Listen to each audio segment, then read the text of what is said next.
You know what, man? I think we're getting into uncharted territory. I really do. This is the kind of thing that we rarely ever see, but every time we do see it, the fallout, I think, is more impressive and more exciting than the actual event itself.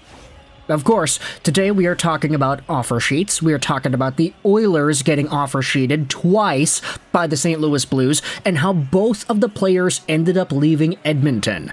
Of course, we recognize we're talking about Broberg, we're talking about Holloway, we're talking about the fallout from this situation. Because when it comes to the offer sheets in the past, okay, what happened with Sebastian Aho? He got signed to an offer sheet, the Carolina Hurricanes matched it, and then the Hurricanes got pissed off and signed Jesperi Kotkaniemi to an offer sheet a few years later. What happened with the Kotkaniemi thing? Well, Marc Bergevin didn't budge, did not match it, decided to use the compensation picks to get Christian Dvorak, and Jesperi Kotkaniemi didn't show off well in Carolina at all. Now, we are taking a look at how GM Stan Bowman of the Edmonton Oilers is responding to the offer sheets. And look, it doesn't seem like he's going to try his hand at offer sheeting anybody on St. Louis anytime soon.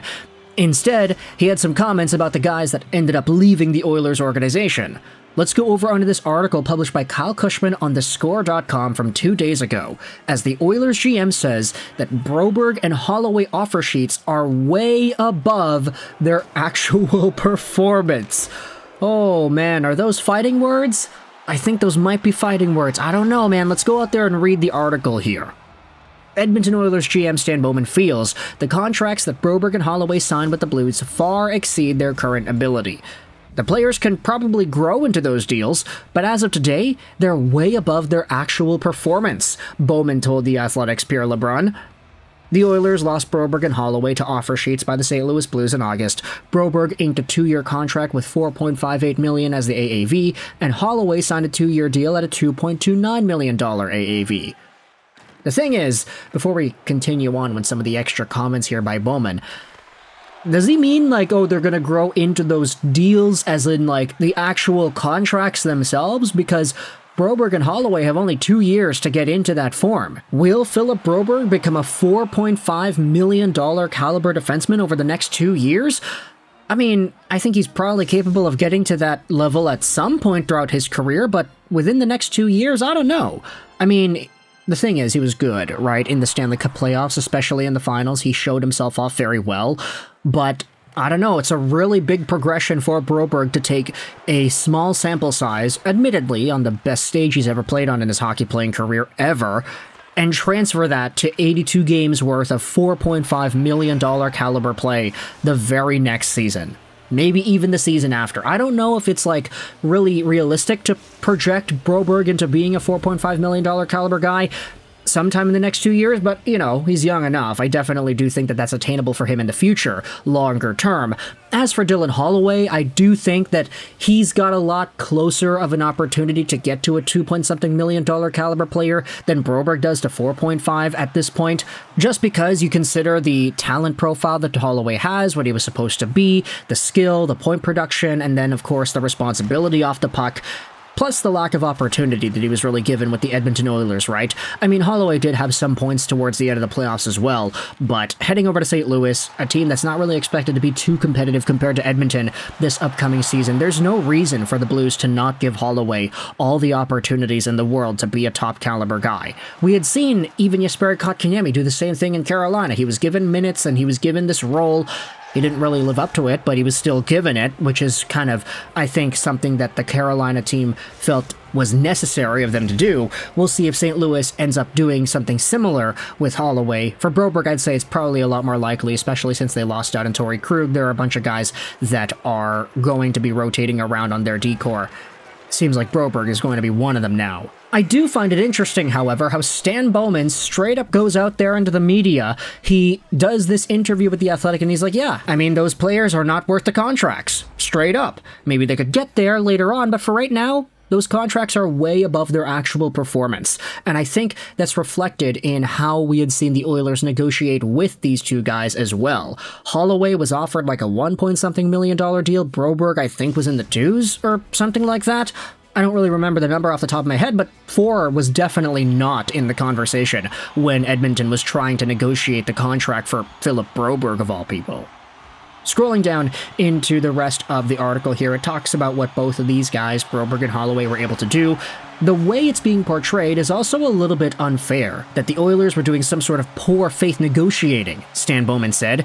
If you look at Broberg and Holloway based on their performance, there's lots of comparable players that have signed this summer and in recent years.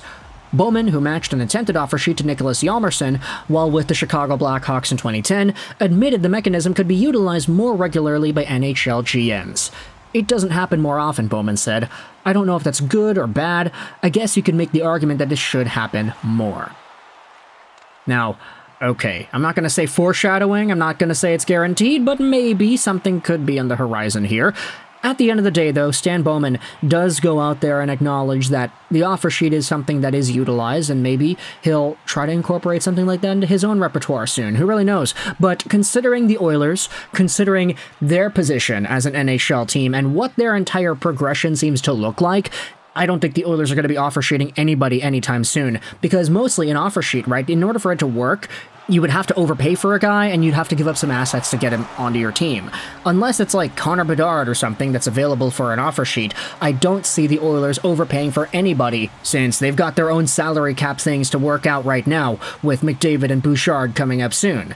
Leon Draisaitl, of course, re-signed already, but he is just pillar one of this three-headed monster that is Edmonton salarymen.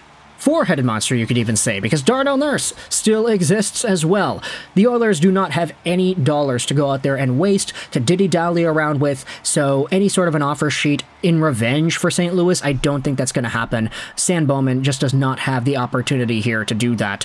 But if any other team wants to go out there and try to take away some of the other young guys that will be breaking out onto the Oilers team for the next few years, hey, this could be your opportunity to do so. Just give them a one-year deal worth $5 million. The Oilers can't match it. You have to give up some draft picks.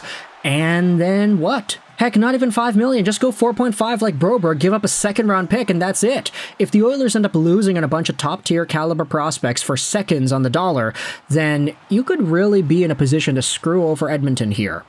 But of course, we recognize that the Oilers have bigger and better things to worry about than their long-term progression of prospects. They're in win-now mode right now. Sure, you could say that Holloway and Broberg helped them out in doing so in this current time frame, but they have no choice now but to continue on without him. So let me know your thoughts in the comment section below about Philip Broberg, Dylan Holloway. What are your thoughts on Stan Bowman saying to the media that both of these guys signed contracts that are way above their pay grade? Is that more of like a, okay, yeah, duh kind of comment, or is it something that you think is actually noteworthy to bring up? How, hey, it's kind of peculiar how the GM literally said that the guys are not worth that money.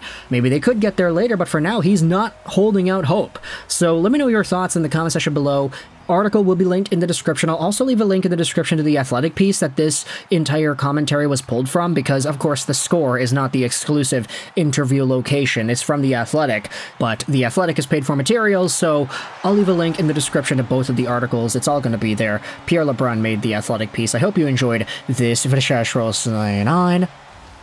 And bye.